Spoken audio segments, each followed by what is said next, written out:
Hello, thanks for joining us. You're watching emag, your weekly news program. Here's a look on what's coming up in today's show.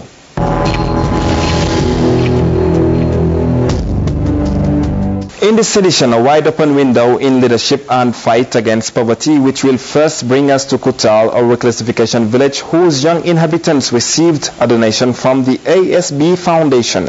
Young American Senegalese Democratic leader Chon Nyao will tell us more about his projects for Senegal, especially in the upcoming presidential election. He will be followed by students of Amadou Ndak Seck College, who want also to make their voices heard in the political process. Finally, our guest, Sheikh Si, will give us his opinion about the policies to be implemented to get youth involved in sustainable development.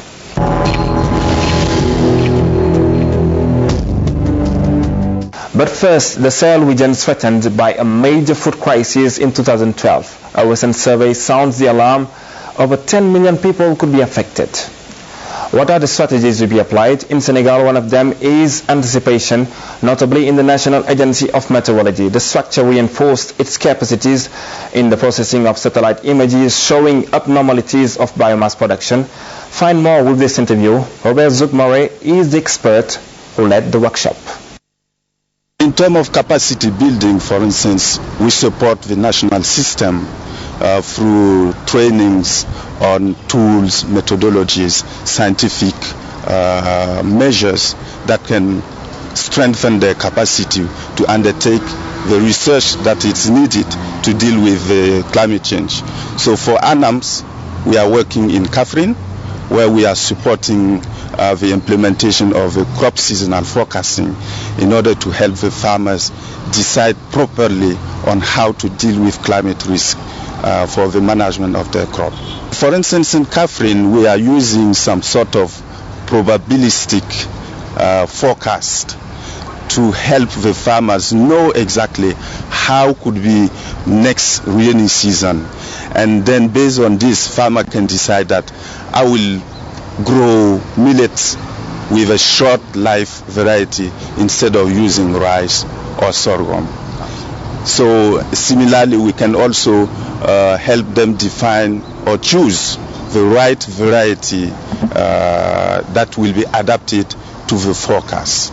So these are the kind of tools and methods we are providing in the very ground. Playing, dancing, running acts quite commonplace that some children have rarely the opportunity to do, especially when they have parents suffering from leprosy. That's the case of children in Kutal, a reclassification village for people affected by the Hansen's disease. But for a day they were able to smile again thanks to the ASB Foundation. The association conducted a donation ceremony in the locality. Awanya has more. The ASB Foundation was founded in New York in 2007 by a group of young entrepreneurs.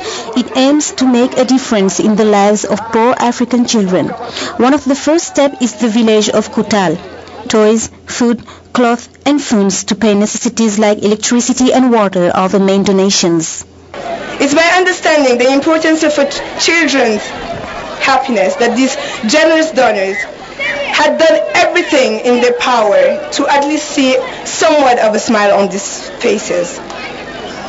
With these exemplary elders, it has been impossible for us as youth to not follow this path that has been balanced by our elders.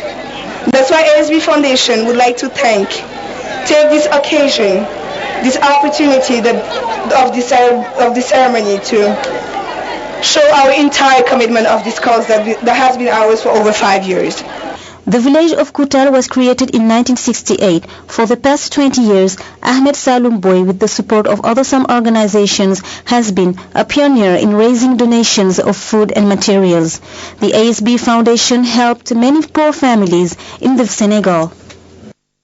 His current position of Democratic leader in the US is somehow the result of a real success story, the outcome of a dream which seemed unattainable but finally came true.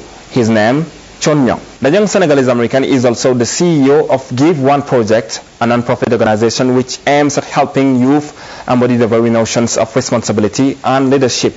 Chon Nyao is also concerned by the upcoming presidential election. He tells us more in this interview. I'm here today as a Senegalese citizen to come back home. This is my home country, and I've seen that there's a lot of problems going on. And from Washington D.C., I'm watching the media, watching CNN and Al Jazeera, and the internet websites, and basically seeing what's going on. It makes you kind of afraid to what's the future of this country. And I wanted to try to do something, anything I can do to try to help, to make sure that we keep the peace that we have in this country, that the whole world, especially in Africa, look at Senegal as an example of a very stable country. And what I've done is I took my airline ticket and just came home and make sure that I, talk to the young people here as much as I can. I met with all of the young leaders. So in those meetings, what we talked about is that the peace. How can we make sure that the elections is done peacefully? The elections is done with measures, and it's done with transparency, that we don't have to lose lives, we don't have to sacrifice people in the process, that we can do it civilized as many countries do it around the world.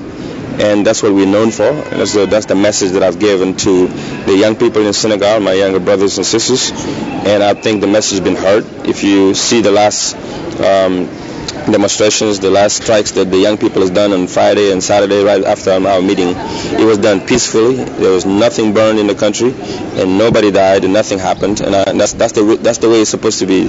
They can be heard, but peacefully. It is very important because, as you know, there's nothing you can do, and there's nothing you can accomplish if you don't have peace.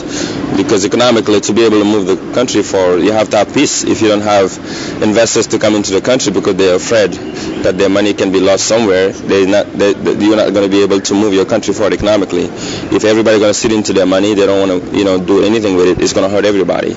Well, Chon Nyan's story could of course awaken vocation among young Senegalese, help them understand by self-denial and efforts one can succeed, an approach of which students of Amadou Ndiack Seck College seem to be aware.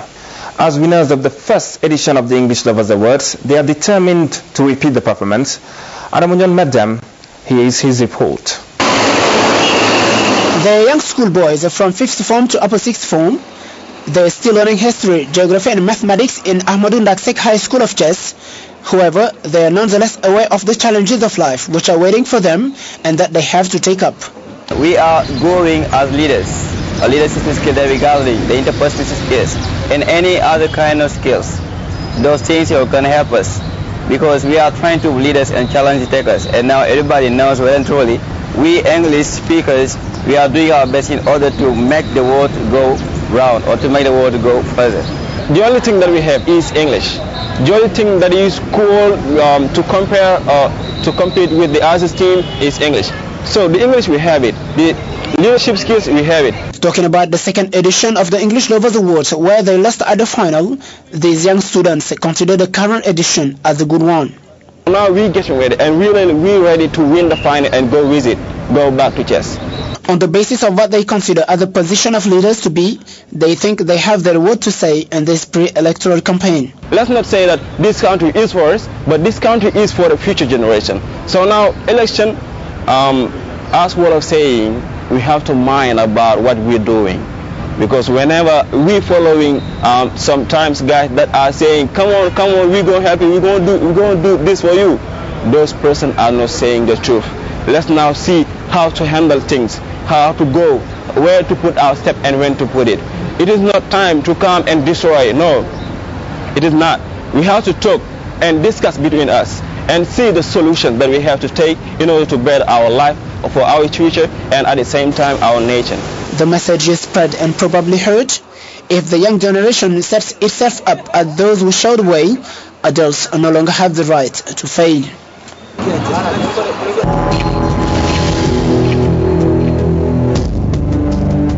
Today our guest is a member of the Senegalese Economic Social Council. In this interview with Abimumbai, Chersi tells us more about his personal background and the policies to be implemented to get young Senegalese involved in sustainable development. I'm the head clerk of mission in the Economic and Social Council. At the same time, I'm a lead fellow, Code 16 from the Lead International Network. What are the policies to be implemented to get young people more involved in sustainable development?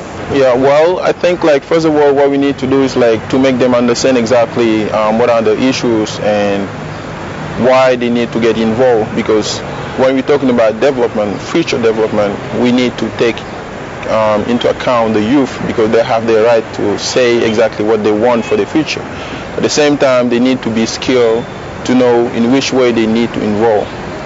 And also they need to be help and to better meet the requirement that gonna help them to stand for their right at the same time. So when we talk about sustainable development, it's something which is really new, not new, but for the African society it's something new, but we need to know exactly what that term means.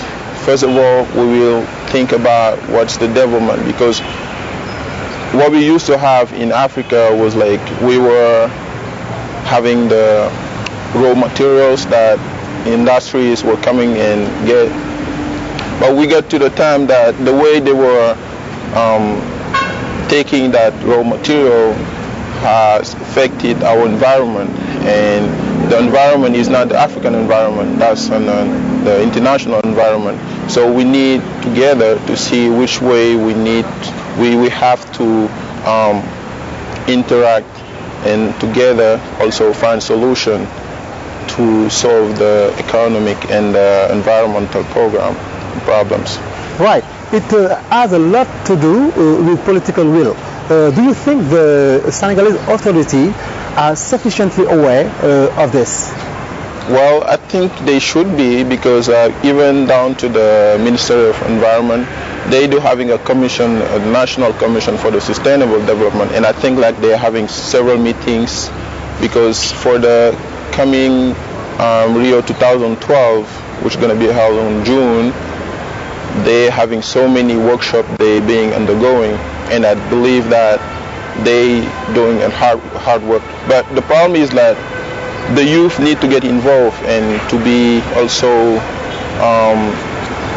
to have an opportunity to react and interact, because the future will be their future. So they need to participate to the policy that are being made, to give their opinion, their point of view, and also what they feel like are the best thing they need to improve. So that's why I believe that youth needs to get involved in the recommendation that are going to be held to the Rio platform. And based on the experience I had, because I'm coming from an international forum that we were organized by the International Organization of the Francophonie, where they invited like several youth from around the world to give the recommendation according to the green economy, which was something really interesting. And from that experience, I believe that once we have that opportunity to give our ideas, we need also to be part of the implementation. And what do you think about Vacances Citoyennes program? Well, that's a nice thing, but we need also to make the youth to understand exactly what are the main issue, and to make them involved as volunteer, because I cannot understand inviting youth to be part of the development and they like we need to get paid or we need to have better situation. But if they really understand what are the issues and why they need to get involved, I think and I believe that they're going to do their best to make it happen and work. Because as we see, Senegal is not for those, just for a group of people, that's for everybody and even for foreigners, because Teranga Senegal is not something that we just we do have the seal. Even other people, they know Senegal by that level, by that seal. So we need to work together and we might find solution together. Thank you, Mr. C, for coming, and nice meeting you. Mr. C, Sheikh Ahmed Tidiane C is the head clerk of Mission Economic and Social Council of Senegal, Corps 16 of Leyde. Thank you.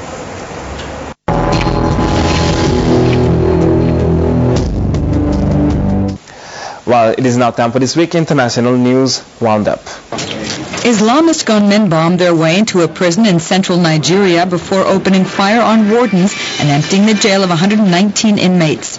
One prison warden was killed when a shootout erupted at the Cotton Karaf prison. The raid was claimed by a purported spokesman of the Boko Haram sect, which has been wreaking deadly havoc on Nigeria. The sect has been blamed for a wave of increasingly bloody gun and bomb attacks in several parts of the country in recent months. One person was killed in clashes at the Impala platinum mine in South Africa, which has been paralyzed by an illegal strike that led to over 17,000 workers being fired. Around 5,000 workers blocked the road leading to the mine. Impala is the world's #2 platinum producer. It agreed on Sunday to rehire the workers it fired for staging the strike after a court declared the labor action illegal.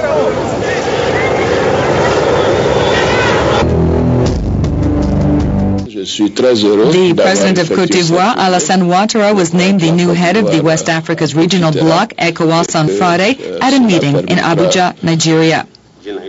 Ouattara's election for the rotating position in the 15-nation bloc marks the return to the regional stage for Cote d'Ivoire that was recently shaken by deadly violence sparked by a disputed election. One diplomat said the move was a way to encourage reconciliation in the world's top cocoa-producing country. Well, that's it for this news program. Join us next week, same time, same channel. Thanks for watching.